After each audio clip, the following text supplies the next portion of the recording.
Back in the day, the original Supermarket Simulator experience was all about one thing: stocking shelves, selling food and drink, and making sure customers had their daily essentials. That was the simulator genre back then. One store, one idea, one gameplay loop. But fast forward to today, and simulator games have evolved into something completely different. Now it's not just about food or shelves or tills anymore. It's all about running businesses, managing systems, handling chaos, and sometimes even making life or death decisions. So the real question is, how far have simulator games actually come? Today I am bringing you my top 10 games of 2026, not based on one single theme, but based on a variety. From logistics and retail to cleaning, collecting, survival, and mystery-based simulators that generally keep you hooked. These are the games I've actually played, games I've spent real time in, and games that show just how strong the simulator genre is right now. Let's get into it. Starting us off at number 10 is Cargo Simulator. You're running the front end of a cargo and delivery business. Customers come into your shop with packages, and it's up to you to handle everything properly from start to finish. You weigh parcels, you choose correct shipping options, and apply the right labels depending on the destination and urgency. What makes this game so interesting is how much it values accuracy and organisation. Mistakes don't just disappear, they affect deliveries, customer satisfaction, and profits later on. You then have to decide how packages leave your business. You could deliver them yourself or schedule them in for an evening pickup using pre-booked vehicles and hired drivers. As the business grows, it becomes less about rushing and more about efficiency and planning. If you enjoy the simulator that is very structured and realistic to workflows, Cargo Simulator is the game for you. At number 9, we've got Waterpark Simulator, and this game is way more chaotic than it sounds. You're building and expanding your own water park, adding slides, pools, and attractions. But the real gameplay is in managing what happens when people actually start using it. The guests make messes, overcrowd areas, slip on wet floors, and generally cause problems if you're not paying attention. You're constantly switching between planning expansions and reacting to issues in real time. Pools need cleaning, floors need drying, attractions need fixing, and if hygiene slips for too long, your park's reputation takes a hit. And yes, that includes making sure there's no poo in the pool. What makes this game fun is how hands-on it feels. When everything finally turns smoothly, it's generally satisfying because you know how much effort you went into getting it there. You can upgrade your park using research points by getting things like slides, new bins, new stands, and also new attractions. If you enjoy water parks, then I feel like this game is going to be for you.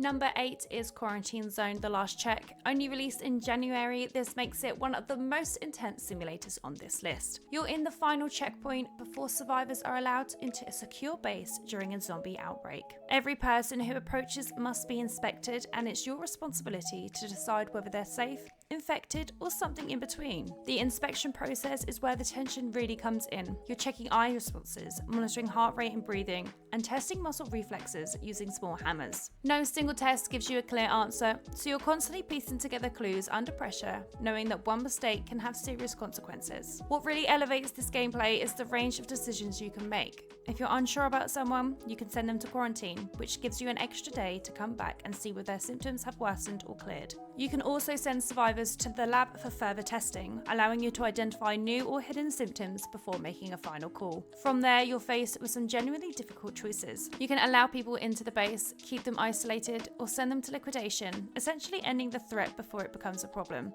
Every option carries a weight. There's no decision that feels easy. On top of that, the game doesn't just focus on inspections, you also have to manage the base itself, making sure that it's properly defended and stocked with enough food, medical kits, and power to keep everything running. If resources run low or defenses fail, even the safest decisions can fall apart. If you make the wrong call, the consequences are severe. Letting an infected person through can lead to the entire base being overrun. It's stressful, morally challenging, and incredibly immersive. And that's exactly why Quarantine Zone stands out from most other simulators. At number 7 is Crime Scene Cleaner, a game that sounds dark on paper but ends up being surprisingly calming once you get into the flow of it. You're hired to clean up after crimes in all kinds of locations, houses, restaurants, apartments, and your goal is to restore each environment so thoroughly that it looks like nothing ever happened. That doesn't mean just scrubbing floors and walls either. You also have to dispose of bodies, remove evidence, and make sure absolutely nothing is left behind. Every job feels different depending on the space, the mess involved, and what took place there. Cleaning Cleaning itself isn't just a single action. You're constantly deciding how to tackle each service, choosing when to use a mop, when a jet wash is more effective, and when specific soaps or chemicals are needed to clean efficiently. As you progress, you can unlock upgrades that make your tools better, bigger, and more effective. Trash bags, stronger jet washes, and improved mops that speed up the process and make large jobs more manageable. What adds an extra layer of tension is that you're not always expected to play fair. You can choose to steal items from locations you're cleaning, pocketing valuables for extra profit, but whether you get away with it or whether you get caught is entirely up to you. That risk versus reward element gives the job a little bit of edge. On top of that, every room tells a story. As you clean up the messy aftermath, you slowly piece together what happened just from the environment around you. Watching a completely ruined scene return to normal is incredibly satisfying, and it's very easy to lose track of time while playing. Number 6 goes to PowerWash Simulator 2, and this is a sequel that really understands its audience. The core gameplay is still about cleaning filthy environments with a power washer, but everything has been expanded and refined. Jobs are larger, locations are more varied, and the new addition of washer heads and improved soap options make each job feel more deliberate and satisfying. You're not just spraying dirt away randomly, you're thinking about angles, pressure, and efficiency as you work. What I really love about this game is the variety in what you're cleaning. It's not just about buildings anymore. You're washing vans, strange objects like teapots, and even cleaning inside certain locations, which keeps the job feeling fresh and a bit unexpected. PowerWash Simulator 2 is also one of those games you play when you just need to slow everything down. There's no rush, there's no pressure, and it gives you that space to chill and let the world go by for a bit. Adding that cozy feeling are the 3 pet cats who actually join you on each wash, hanging around while you work and making the whole experience feel warmer and more relaxed. There are even fun little details like hidden Easter egg gnomes tucked away in certain jobs, rewarding players who take their time and explore. It's still one of the most relaxing simulator experiences out there, and PowerWash 2 Simulator absolutely nails that calm, switch your brain off kind of gameplay. At number 5, we've got more simulator, and this is where the long-term business side of simulator games really starts to shine. You're not just managing a single shop here, you're in charge of an entire shopping mall. Early on, the place feels empty and quiet, almost lifeless, but as you make smarter decisions and reinvest your profits, the mall slowly begins to come alive. Foot traffic increases, shops start performing better, and the whole environment gradually feels busier and more realistic. What I really like about More Simulator is that it's not just about opening shops and forgetting about them. You can place vending machines that sell snacks, drinks, and even collectible cards. Add claw machines to attract more customers, install ATMs, and at the end of the day, you'll also be collecting car parking charges from the car park as another source of income. On top of that, there is a progression system tied to licenses, which you'll need to unlock to get newer and better shop stock. As you upgrade your licenses, higher quality items and more profitable products become available, giving you a real sense of growth and reward as your mall improves. The variety of shops you can open is huge, from sports stores to outlets to toy shops, clothing stores, cinemas, and much more. Toilets and facilities are also needed to be maintained, and if you neglect them, it can affect your customer satisfaction and how long people stay. Placing everything in smart locations is exactly what drives the success in this simulator. At number 4 is Plant Nursery Simulator. You run your own garden nursery, selling everything from pot plants, flowers and cactuses to soil bags and watering cans, basically giving customers a full starter kit so they can go home and build their own greenhouse setup. The real depth comes within the greenhouse system. Instead of constantly buying stock, you can grow your own plants and crops by planting seeds, installing sprinklers, and designing efficient layouts. As you progress, you're able to expand both your store and greenhouse, unlock more crops to sell, and increase your warehouse space so you can hold more inventory at once. The game introduces a great progression system through trinkets and upgrades. These give you helpful bonuses like trolley dollies to move items faster, increased tips from customers, auto-scan features to buy more stock instantly, and other quality of life improvements that help making running the nursery easier over time. You can even hire staff, allowing you to focus more on expansion and planning rather than micromanaging every task yourself. On top of that, there's a strong focus on customization. You can also choose your nursery's colors, name your shop, and design layout however you like. All of this comes together to give this game a very cozy, comforting theme, and the kind of simulator you play to unwind, relax, and just enjoy the process of building something at your own pace.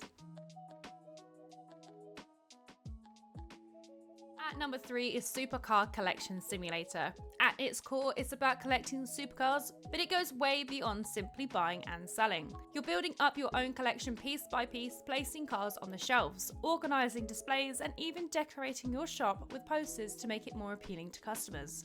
Seeing your store slowly transform into a proper car collector's paradise is incredibly satisfying, especially as the rarer and more valuable cars start filling the shelves as time goes on. One of the best features in the game is being able to open car packs. These packs are a huge part of what makes the game so addictive. Every pack you open is a surprise, and the colour of the box immediately tells you the rarity of the car and the potential profit that you can make from it. That moment of opening a pack and hoping for a high value pull never really gets old, and it's where a lot of the excitement comes from. There's also a real-time system tied to the shop across the street, where rare or heavily discounted cars appear at specific real-world hours. You can also take your cars to the track and race against other drivers. But this isn't just for fun. These races are high risk, high reward. So if you lose your car. But if you win, you take their car instead. That single mechanic adds real tension, and every race forces you to think carefully before putting a valuable car on the line. It feels part of the shop simulator, part collection game, and part car enthusiast fantasy. And because there's always another pack to open, another deal to chase, or another risky race to consider, it stays fresh, tense, and seriously addictive. At number 2 is TCG Card Shop Simulator. You're running your own trading card shop, and you're constantly opening packs, chasing rare pulls, and deciding whether to sell valuable cards immediately for a quick profit, or whether you should keep them as part of your own growing collection. Every pack opening feels exciting, especially when you hit something rare, and that feeling never really goes away. Beyond the individual cards, you're also managing the bigger picture. You can sell single cards, sealed booster packs, and full booster boxes, all while setting your own prices based on the demand and rarity. One of the coolest parts of the game is the in-store battle system. You can set up tables where customers sit down and actually play against each other using their decks. These events bring even more customers in, keeping people in the shop longer and making the place feel alive rather than just the storefront. Just make sure that you do use the deodorant on the stinky customers that come in, as that can deter people away. As you progress, your shop evolves alongside you. You unlock better stock, expand your inventory, and fine-tune how everything runs. It's a constant loop of opening packs, making decisions, reinvesting profits, and watching your shop slowly grow into a proper card game hub.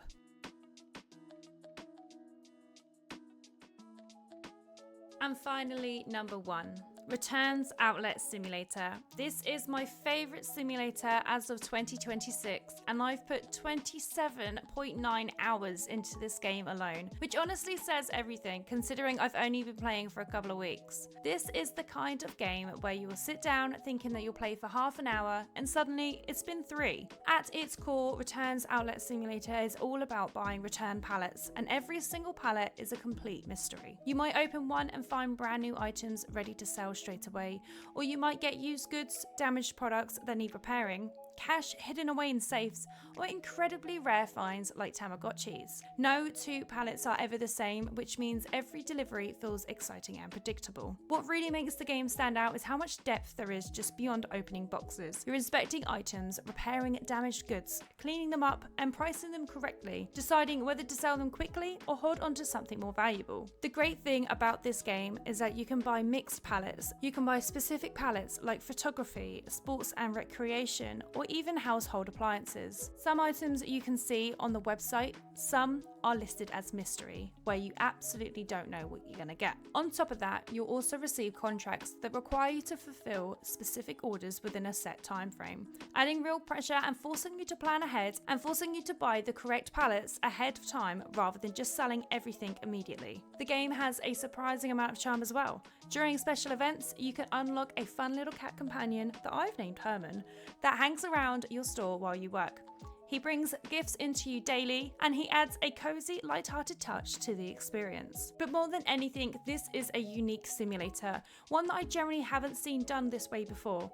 It doesn't feel like a copy of another simulator, and it doesn't rely on the same old mechanics. Between the mystery pallets, the repair system, the contracts, and the constant sense of unpredictability, it feels fresh every time you play it. That uniqueness, combined with how addicting and rewarding the game is exactly why Returns Outlet Simulator takes the #1 spot for me. and that's my top 10 simulator games of 2026. This list was based purely on my own experience. The games I spent real time with, the ones that surprised me the most, and the ones that kept pulling me back in when I thought I was done playing. Simulator games have come a long way from the simple shelf stacking days, and this year and last year really shows just how much variety, depth, and creativity the genre has now. I look forward to seeing what games get released out this year and what simulators are really going to take the biscuit. If you enjoyed the video, make sure to leave a like, subscribe to the channel, and let me know down in the comments which simulator game has completely taken over your life as well. I'm always interested to see what you guys have been playing, and there's a good chance I'll check out some of your suggestions myself. Thank you so much for watching, and I really appreciate the support, and I'll see you in the next one.